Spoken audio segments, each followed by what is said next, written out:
Sean holding you up there? Sorry. Sorry, I just wanted to say hello. Oh, he introduced himself to me. So Oh, okay. There we go. You're good? Okay. All right. Rory, 7 under 65 today. A bit of a crazy day out there with the swings. Were you paying attention at all to the leaderboard?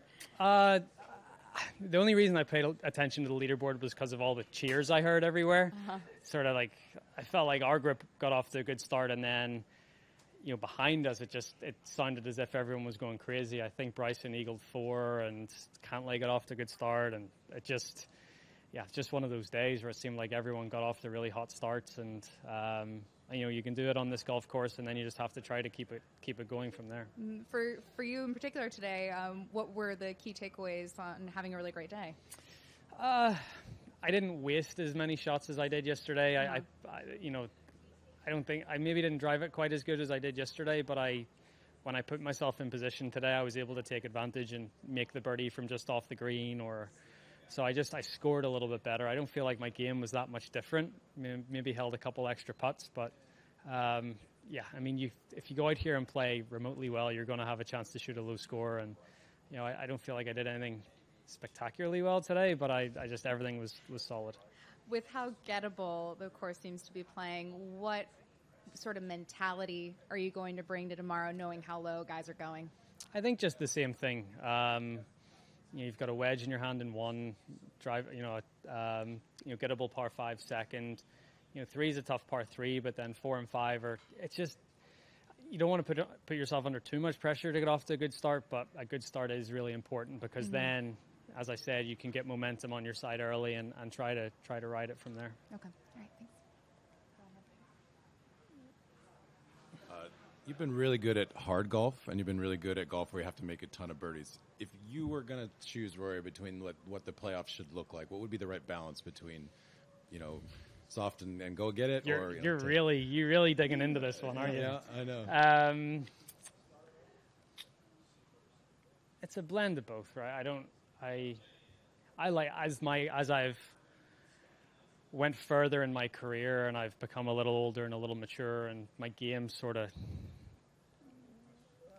matured with me. I feel like I enjoy the harder tests a little more. I feel like you can lean on your experience a little bit and your patience, and you have a better idea than maybe some of the younger guys.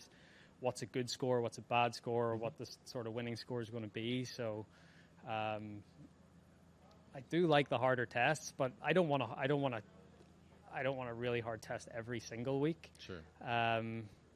But East Lake will be a good example.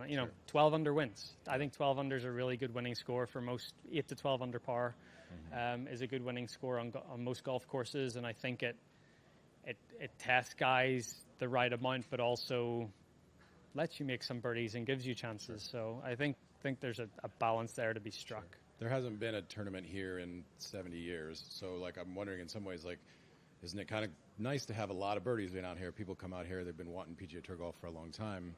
Yeah. Maybe throwing a ton of birdies at them is a really great it's product. Exciting. I think everyone out on the course enjoyed it today. They enjoy watching us try to drive greens and make eagles on par 5s and all that. But, I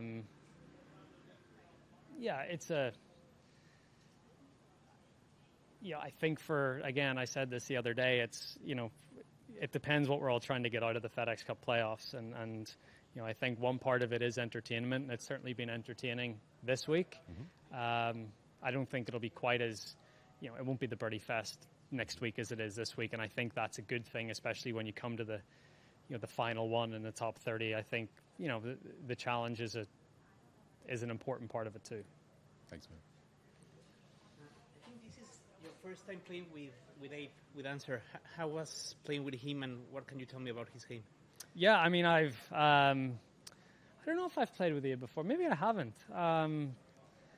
He's a great player. He's obviously become he's had a wonderful year this year, and I really think the President's Cup experience in Australia helped him mature as a player. And he's been on a great trajectory. He got that win in Memphis a few weeks ago, and he's been up there. It seems like all year. So great player, really solid. plays to his strengths. You know, he doesn't hit the ball maybe as far as some of the other guys out here, but iron play, wedge play, chipping and putting is all really good, and that's the strength of his game. And, you know, even someone like Abe, who isn't one of the longest, you know, he can still compete on a golf course like this, which shows you, you know, the sort of talent that he has. Thank you. Rory, projected 21st right now. What's it like to start a tournament where you're behind, like it would be next week? What is that psychologically? How does that change things? It's okay. I think it lets you freewheel a little more on the first day.